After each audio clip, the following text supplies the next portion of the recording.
Hi class, my name is Rachel and the other people in our safety group are Emily and Maddie, and our safety project was to look at the 5 rights and 3 checks that we're supposed to be doing with medication administration in the hospital and just kind of how that's not always the case and what we ought to do about that.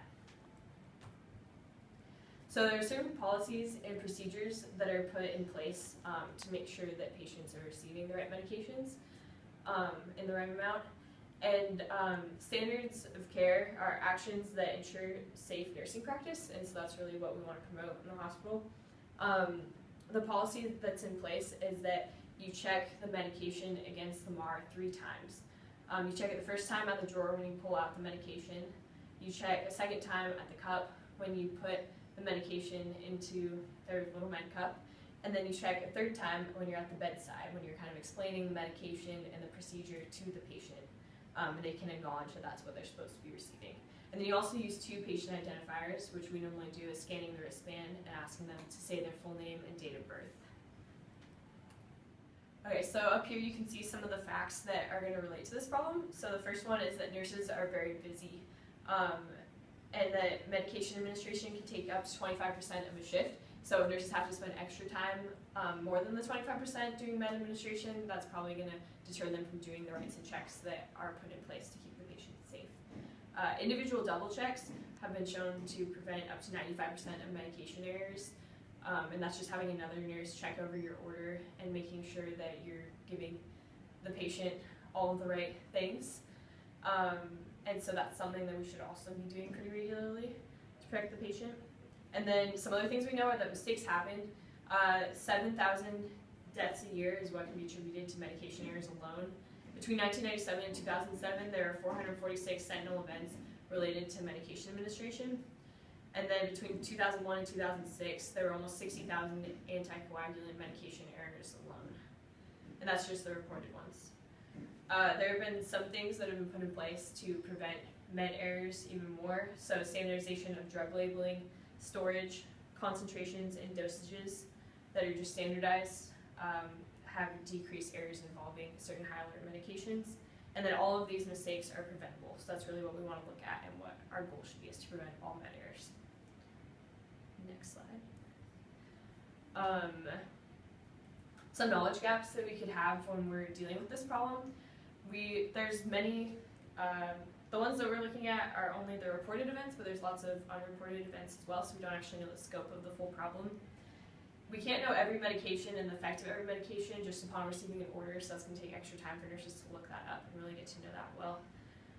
We'd never know if all of the drugs in a patient's drawer are the ones that we're actually going to be giving them, so there's room for some error in there. And then we don't know the patient's ability to administer their own medications just upon meeting them, so that's something we're going to have to evaluate and take time to do that. Okay, so patient safety is the main issue in relation to the 5 rights and the 3 checks. And nurses are the last chain for delivery and are frequently identified as a source of blame. And if you think about the whole process, this is really easy to understand why. Providers who prescribe the medication that involves an error have the potential for the pharmacist, the nurse, and the individual patient to intercept this error before it's given. However, the nurse is the final defense, so is ultimately the only safeguard in between the medication and the patient. And problems related to not following the 5 rights and 3 checks include giving the wrong medication, giving it to the wrong patient at an incorrect dose or rate, at an incorrect time or route, and then for possible drug-to-drug interactions. So then the players involved are the patient, the nurse, and then the hospital as a whole.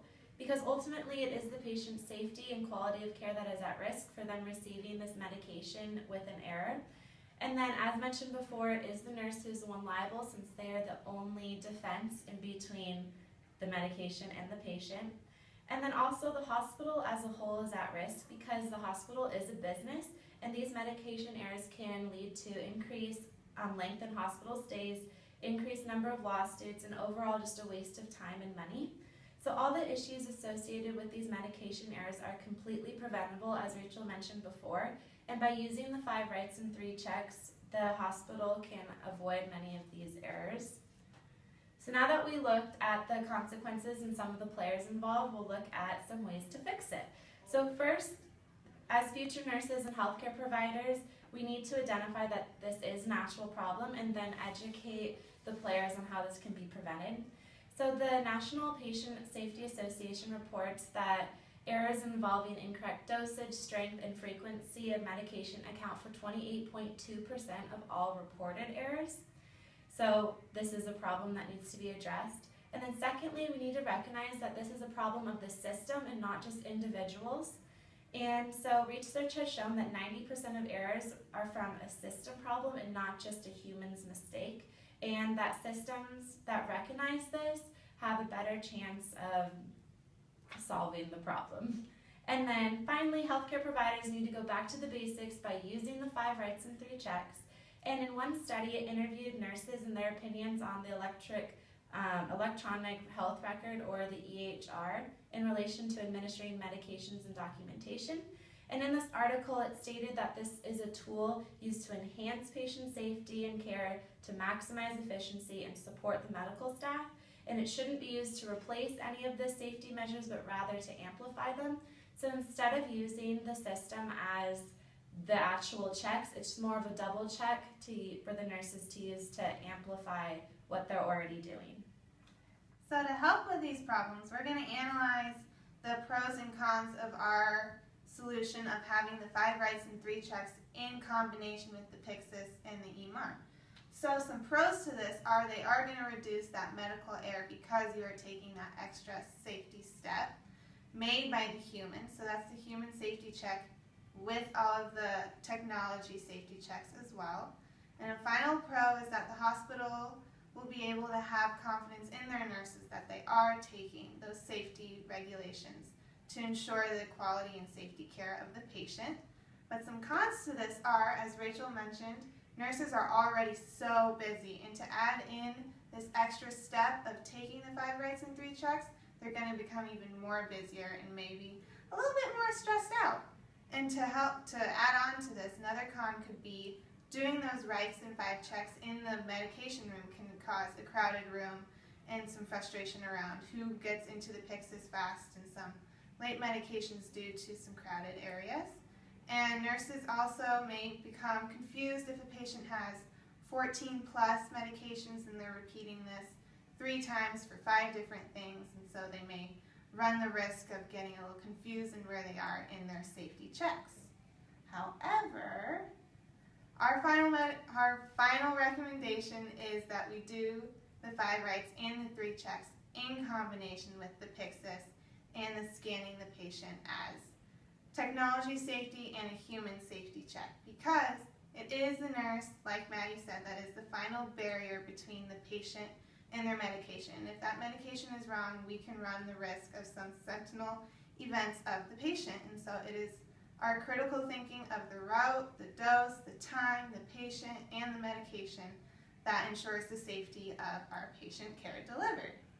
So for the healthcare organization to see and evaluate if this process is actually helping reduce medication errors, they can compare the different numbers of medications errors caused before and after this implementation of 5 rights and 3 checks with the Pyxis and the scanning. And they can also monitor the time spent between when they pull the medication and when they scan the patient to see if there is adequate time spent doing that 5 rights and 3 checks in between.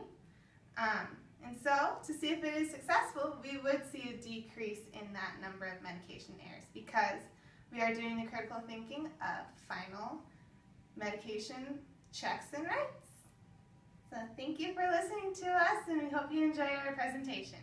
This is Lindsay. She's our 85-year-old female patient who was brought in for acute pancreatitis. She is currently not having her pain well managed, so Dr. Rachel will be in to prescribe a different dose. All right, hi Lindsay, my name is Emily. I'll be your new nurse today. And I brought your pain medication that Dr. Rachel just upped. Okay, here you go, Lindsay. Here. Wait, Emily, do you know what went wrong? No, what went wrong? You just gave a 60 milligrams. The order was for 30. Oh, that's right. Dr. Howard changed it. The Pyxis doesn't tell you when to split the pill. You have to do that by yourself. Do you know how we would fix this problem? The 5 rights and the 3 checks. Oh my gosh, you're right! All right, we're starting over. Check 1. All right, so this is for Lindsay. It is 8 a.m. She is getting morphine sulfate, and she is getting a 30 milligram dose, and this is a 60 milligram, so I will have to cut this in half, and it is a tablet. Excellent job on check number 1. Thanks! All right, and let's do our second check here too. All right, so this is going to be for Lindsay. She is getting morphine sulfate. She is supposed to get 30 milligrams, and this is 60 milligrams, so I'll have to cut it in half. And she is getting it now at 8 a.m. for her pain, and it is an oral tablet. Awesome, and we'll do the third check at the bedside. Great!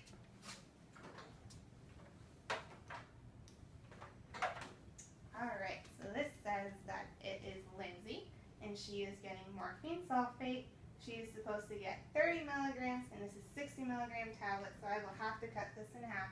She is getting it now, and it is going to be an oral tablet.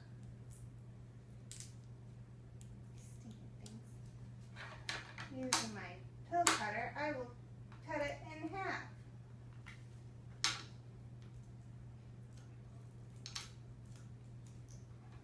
Cut.